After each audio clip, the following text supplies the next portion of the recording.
Hello everyone and welcome back to Class 2 in our Liver Flush series. This hopefully is going to be a 4-part series in how to do a liver flush. And on our last presentation I discussed, I titled it Your Liver Needs Love. And in that presentation my goal was to convince you that you really need to consider the health of your liver, the kind of things that the liver deals with. In that presentation I also referred you back to a presentation on our channel called Love Your Liver. I encourage you to go back and watch that because there's going to be some information in that presentation that I do not cover in these presentations. So if you remember in our previous presentation that I gave a disclaimer, I want to repeat that disclaimer in this presentation and encourage you that you need to do your own research, that what I'm sharing is based on my research and my personal experience, and I encourage you to do your own research and that you take full responsibility for implementing any of the things that I share in this video. They have been we've been very successful in using these things. So okay, with that said, let's move right along into Lesson 2. The title of Lesson 2 is Preparing the Way for the Liver Flush, the Parasite Detox. As I go along, I will share with you why I believe it's so important to clear parasites before you proceed with doing a liver flush. Now, there are people who will disagree with me and argue the point that no, you need to detox before you try to eliminate parasites. And I give credence to both sides honestly, but because of my personal experience, which I share in the video entitled Breaking the Mold, which is also on our YouTube channel, I find that it's very beneficial to clear parasites, or at least begin to clear parasites, before you embrace a liver flush. And the parasite detox can also be continued right into and along with the actual liver flush. So most of the time whenever I mention parasites to people, I get a look as though I have 3 heads, or I've fallen off the bandwagon or something. People think I'm crazy because they think that parasites is an issue of third world countries, a place where sanitation and hygiene are not so good. But that is not the case. And as you can see in this slide here, there's some very interesting symptoms of parasitic infestation. Now, let's just go through these and then you kind of think about if parasites might be an issue in things that you might be facing. Tooth grinding, thrush or coated tongue, sore throat, itchy anus, and indeed with some children, if you go at night and you can pull the bed covers back and investigate that area, you can see the little white eggs right around their anus, and these are pinworms, pinworm eggs. The female will come out the rectum at night and lay eggs around the anus, and you can actually see them. Leg cramps, restless legs at night. This is a biggie. A lot of people come to me, and there's 2 things usually with restless legs that I look at. One is parasites, and the other, of course, is magnesium deficiency. Bloating, gas, food cravings, and this next one really blew me away because I did not realize this until recently, that parasites can contribute to the development of autoimmune disease. As one who developed autoimmune disease, which I believe was secondary to a lot of the other issues such as tetanus, Rocky Mountain spotted fever, and biotoxin illness from mold toxicity, I believe one or all of those contributed to the development of autoimmune disease in my body. Liver problems, acne and skin issues, depression and anxiety, food cravings, especially sugary foods, loss of appetite, palpitations, fatigue, pain in the muscles and or joints, chronic sinusitis, depression, I think I already mentioned that one, anxiety, yeah, I already mentioned those, I need to fix that. There are so many symptoms, and this is by no means a comprehensive list of the symptoms of parasitic infection. I just wanted you to see, how real this really is. So how does this actually happen that we become infested with parasites? We want to think about it as something from countries over, somewhere where they don't have, as I said, good sanitation, but that's not the case. If you have pets, you definitely have parasites. If you garden, you are exposed to and most likely have parasites even as a result of that. If you eat meat, if you eat vegetables, if you eat fruit. In other words, living on Earth, according to Dr. Todd Watts, here's the most accurate test for parasites. You take 2 fingers and you put it right here on your wrist at the base of your thumb, and if you feel a pulse, you have parasites. The point being there, we all have it if we're living. And the point of a parasite detox is not to rid the body of all of them, but when our bodies are in a compromised state, it's easy for these parasites to get a foothold. We'll talk about that more as we go along. Okay, parasites that infect humans fall into mainly 3 categories: protozoa, helminths, and ectoparasites. Now, protozoa are those that are microscopic, such as Giardia. Helminths are actual worms like roundworms and flatworms, the tapeworm. Ectoparasites are bugs such as ticks, chiggers, these types of things that actually attach to the body. Bed bugs would fall into that category as well. Some of these you can see with the naked eye, such as the roundworm, the tick, obviously you can see. But those that are the protozoa, in the protozoa category, you're not going to see those like Giardia and other parasitic infestations that are in the blood itself. So of those that are visible, the actual worm-type parasites are the helminths. Whenever you're doing a parasite cleanse and you pass the parasites in your stool, as soon as they die, their bodies begin to deteriorate. That's why it's so important, as we'll discuss later, to keep your bowels very active and moving. Okay, we got the ringer situation taken care of. As I was saying, only about 30% of the parasites that are passed in the stool are actually going to be visible with the naked eye because their bodies begin to deteriorate as soon as they die. And this is why it's so important when you're doing a parasite detox to really keep the bowels moving. You need to, during this time especially, positively must be having 2 to 3 bowel movements a day to get that stuff out whenever those parasites die. Otherwise, you have dead rotting tissue in your bowel and it can really make you feel nasty. And there's other reasons for that too, such as the toxins that they release. That can cause die-off reaction, and so you want to be very sure that you are eliminating properly, and even consider taking a binder such as some activated charcoal, bentonite clay, maybe even some zeolite. Fulvic and humic minerals are very beneficial to take during this time as well. So these are things that you want to consider to help ameliorate the intensity of a parasitic die-off whenever you're doing a parasite detox. In this picture you can see just some examples of different parasites that actually do infest humans, and they're very creepy. In this one you can see, I believe that these are pinworms, if I'm not mistaken, actually inside a human GI tract. This one, it looks like a little some kind of cartoon, but this is actually Giardia. They have these 2 big goonie eye looking things, and I believe those are nuclei in there.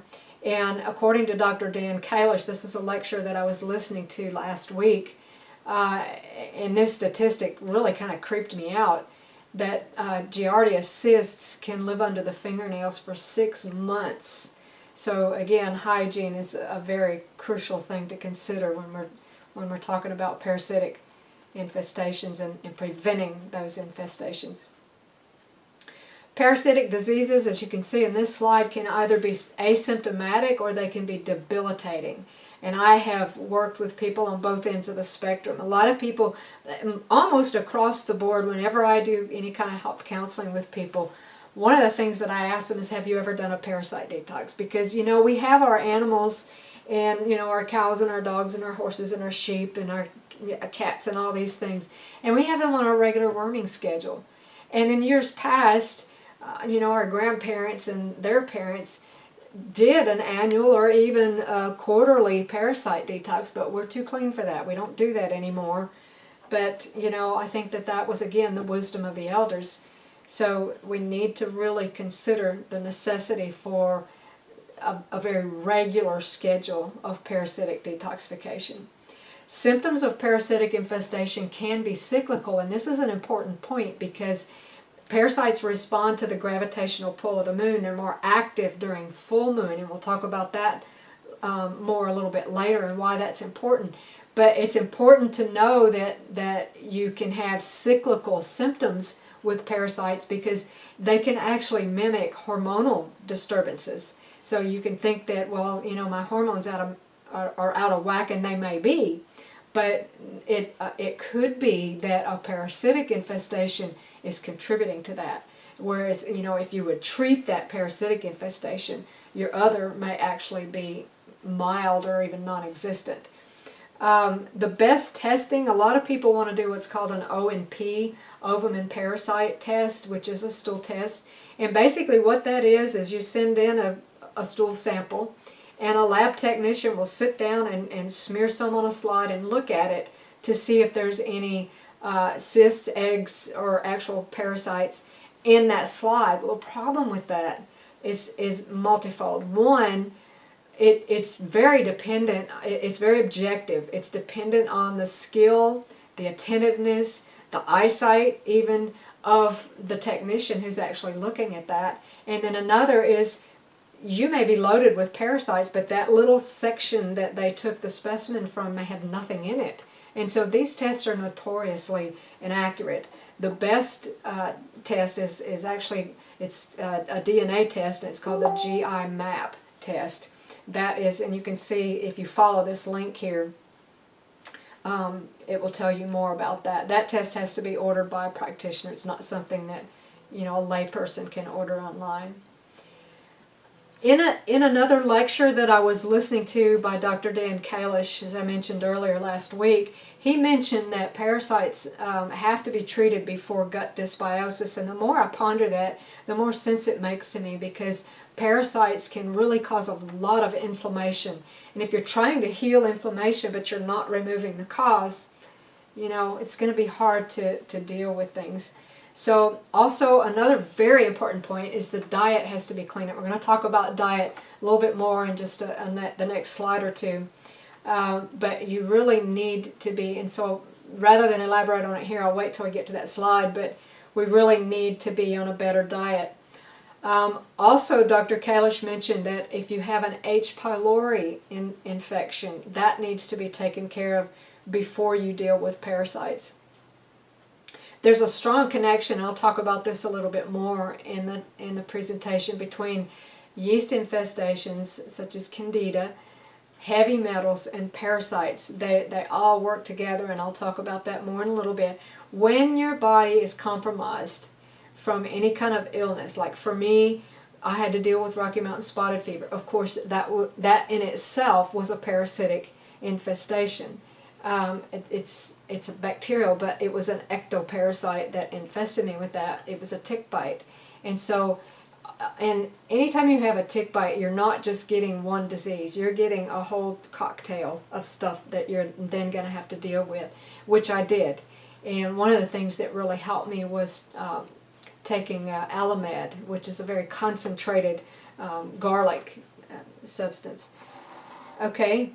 So whenever your body is depleted, the parasites really can get a foothold. And I don't believe that the goal is ever to completely eradicate parasites. They may actually have some beneficial function in the body. I don't know. I've never seen any research on that. But the goal is to eradicate an infestation or an overgrowth of these things. Some parasites burrow into the wall of the intestines. It can be hard to reach. Some actually live right in the intestine, and many have been seen on colonoscopy. But some of them actually burrow into the wall. Some actually burrow into organs. Some burrow into the cells, like the Lyme bacteria. There's a spirochete that actually burrows into the cell, and that makes them very difficult to reach, very difficult to treat. And parasites also are the masters of disguise. They can change form to evade capture or elimination. So they can go into a cyst form. In fact, and I think I mentioned this in the last presentation, I've seen a lot of research to suggest that whenever you do a liver flush and you pass those stones, that each stone encapsulates a parasite. So that was a very interesting point. Parasites also harbor, as you can see in this, here are some links to some research if you would like to, I don't know, I guess you'd have to type these out into your search bar. I don't think you can copy and paste them from my slide, but at any rate, these are the links for some of the research that I've read that shows that parasites harbor Lyme, mold spores, viruses, and more. And this is why when I was trying to deal with my mold toxicity, I had to deal with parasites. Even though I had already done a parasite detox, I had to deal with it again because I didn't do the detox properly. I didn't use the tincture that we'll talk about in a little bit to eliminate the eggs of the parasites.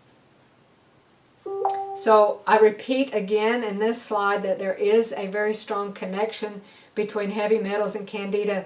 And let's look at this. Parasites greatly weaken the immune system, and that gives all these other things a foothold in the body. Parasites tend to absorb heavy metals into their bodies, and candida essentially feeds on heavy metals. So you can see the vicious cycle here. So a lot of times if somebody has a severe candida infection, you have to treat the bottom line thing, which is parasites.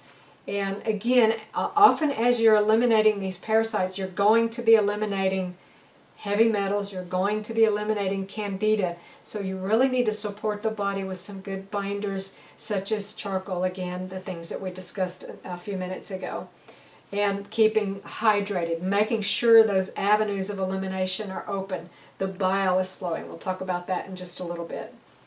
Here's another reference, and this to me was really profound. And you can see the link for the video down there, which is where I actually heard this. I forget the doctor's name right now, but it's in this link. It's an interview with this doctor. And his studies have shown that lupus is actually caused by a parasitic infestation of the spleen. And when that's treated, the lupus goes away. So that's, to me, that's just profound right there. Okay, enlarged liver, enlarged spleen, or pancreas can be caused by parasites, and that was the case with me. If you go and watch my video, Breaking the Mold, you'll hear the story on that. Okay, let's look at the diet. Whenever somebody is wanting to eliminate parasites, there's certain things that really need to be eliminated. The diet needs to be clean. Here's the bad guys in a diet. If you want to feed parasites, this is what you eat. If you want to eliminate parasites, you need to eliminate these things from your diet. Fruit juices, sodas, sweetened drinks of any kind, carbohydrate-rich foods. We're talking refined carbohydrates, breads, pastas, this type of thing. Jams, sauces, ketchup, granola bars and cereals, dried fruit. Pork is a parasite factory. Raw or undercooked fish or other meats, and even dairy, which I don't think I have on this list, but even dairy can be a big issue when you're dealing with parasites. Here's some good guys for the diet in this next slide. Garlic and onions, greens, pumpkin seeds, ginger, turmeric, herbs such as wormwood, neem, clove, thyme, and oregano. These things, just adding oregano into your food is going to be something that is going to help. I like to, we're here on the plains of North Dakota currently, and there are tons of dandelion plants around and wormwood plants. And so every day I go out and I pick a big handful of dandelion leaves and flowers and one little sprig of wormwood, because that stuff is powerful, very potent, and it's very bitter. And so I put that together and I make a tea, and I'm drinking that every day. And I actually notice an improvement in my appetite as well as in my my liver flow. I had some residual issues from the mold toxicity, and so I've noticed some improvement in that with these things.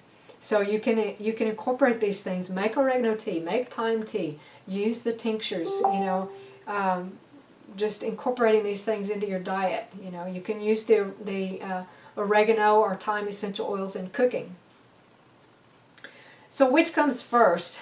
It's kind of the chicken or the egg conundrum. You know, should I do the parasite detox? Should I do the liver flush?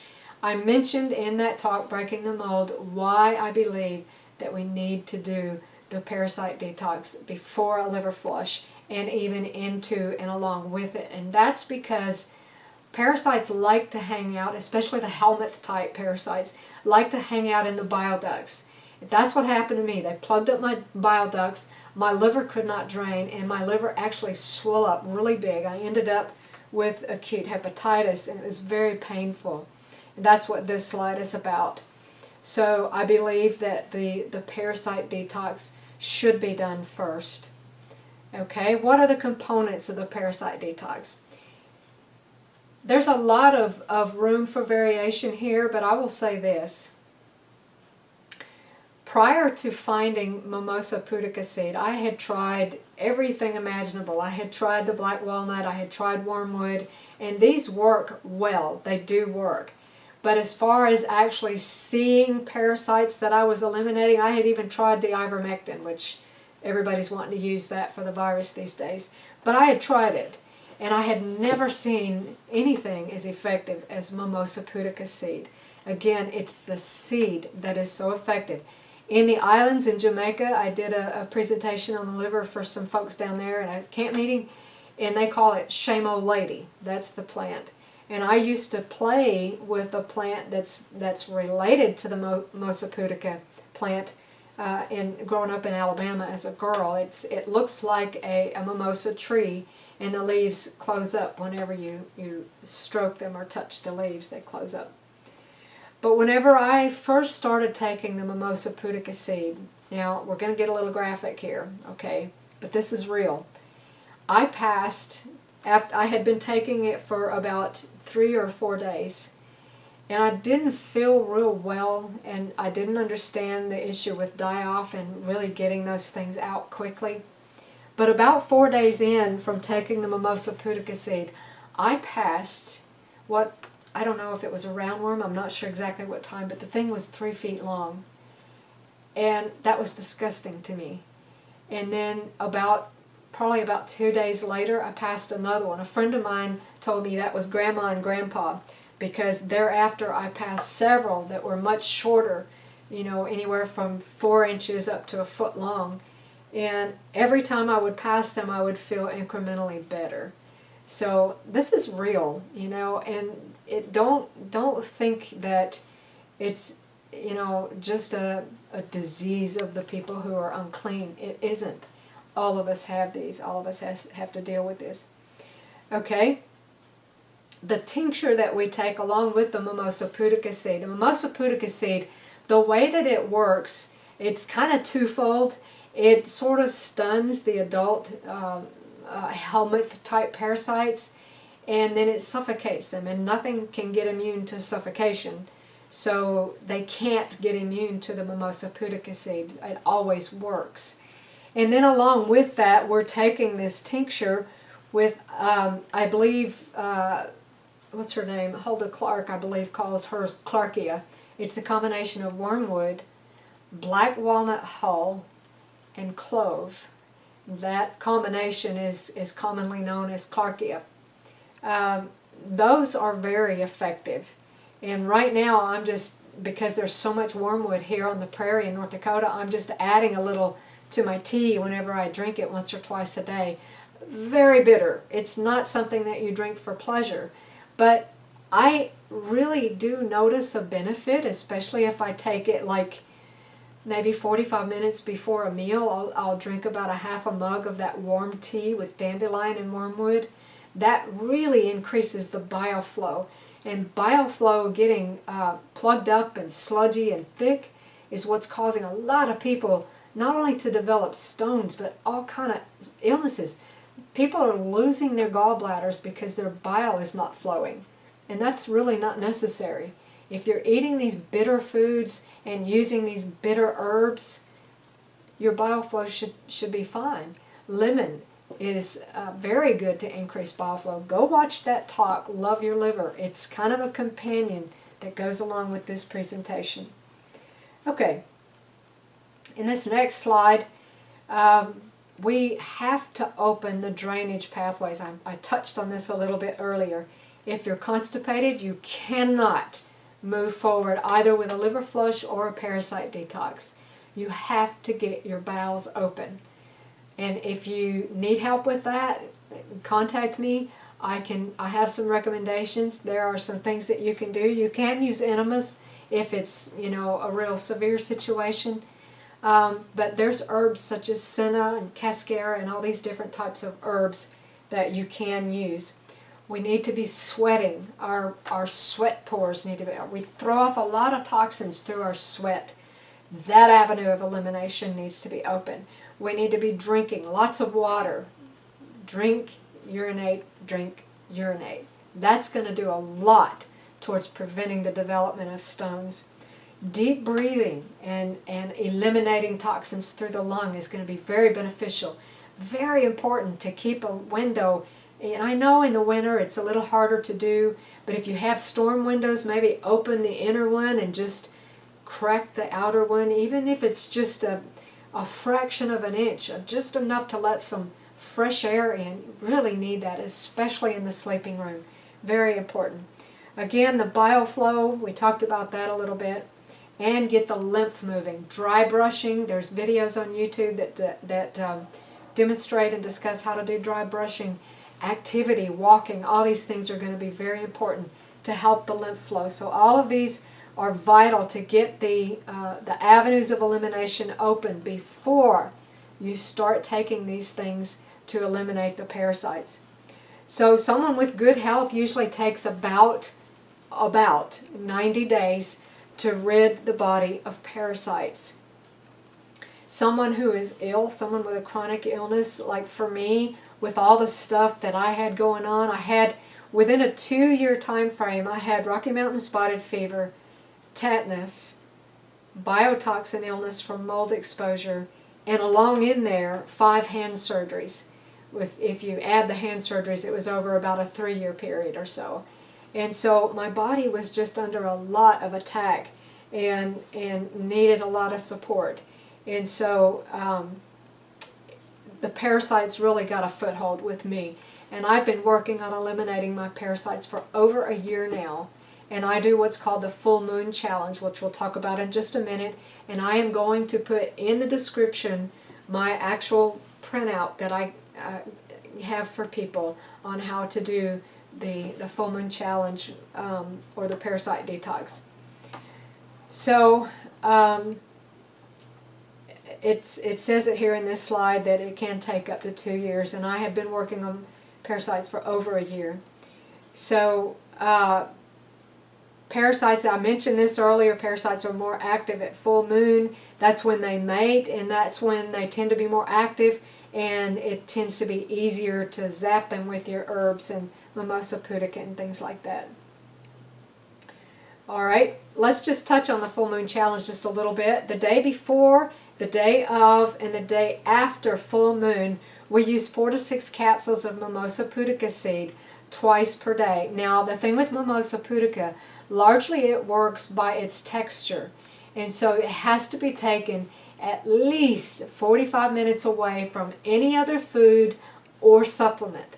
So what I do usually when I'm doing the Full Moon Challenge is first thing in the morning when I wake up, I take my Mimosa pudica seed with a big glass of water. Make sure you drink enough water because Mimosa pudica seed can tend to constipate some people. It doesn't seem to do that to me, but I have had several people contact me and say that it does that to them. And then later on in the evening, you know, like around 7 o'clock, you know, you don't want to drink a whole lot of water right before bed because you're just getting up to go to the bathroom. So I'll take the second dose later on in the evening, but it can be taken, you know, 5 o'clock if you're not going to eat supper or something like that. Okay? And then we use the tincture, and I like to use the combination of the wormwood, the black walnut hull, and the clove. At least 2 of those, if not a tincture or an extract or a tea even, with all 3 of those. If you choose to use tea, you'll need to drink at least 2 to 3 cups of this a day. If you're using tincture or an extract, we use a half to 1 dropper twice a day. And that, it tastes kind of nasty. You can take that with food if you would like to, because it is very bitter. Now, one thing that I would like to point out here is, and I think it may be in the, let me just wait on that because it may be in the last dose. Okay, if you don't want to do the full moon challenge, you can do the standard dose on the Mimosa Pudica, which is 2 capsules in the morning, 2 capsules in the evening, and then the same with the tinctures, the half to 1. Now, I'm a small person, so I use a half a dropper full twice a day. My husband is almost twice my size. He uses a whole dropper full of the tincture in the morning and in the evening. So you can do the full moon challenge. Okay, I think that's all I needed to cover on that. So in summary, and there was one other thing that I was going to mention on this. I can't remember what. If I remember, I'll put it in a comment tag as I edit the video. Standard laboratory testing, as I mentioned earlier, is the O&P, or ovum and parasite. Very inaccurate. The GI map, which is a DNA test, is the most accurate. Remember, only about 30% of the parasites that you pass are going to be visible with the naked eye. So if you see 2 parasites in your stool, you probably have over 200 inside. So, you know, there's many more, in other words. And it's usually these helminth type parasites that creep people out because you're going to see them. But the protozoal parasites, you won't necessarily see those. So that's it for this presentation. Again, I will put in the comment section how I actually do the parasite cleanse. And I hope that this has been a benefit to you. If you would like to support our work, you can use the link in the comments section. That's our PayPal link.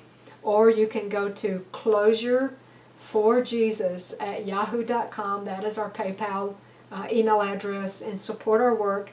And for those of you who are actively supporting us, we are just praise the Lord for you, and we thank you for your encouragement. And we will see you on the next class, which will get us, we'll start getting into the actual liver flush. See you next time.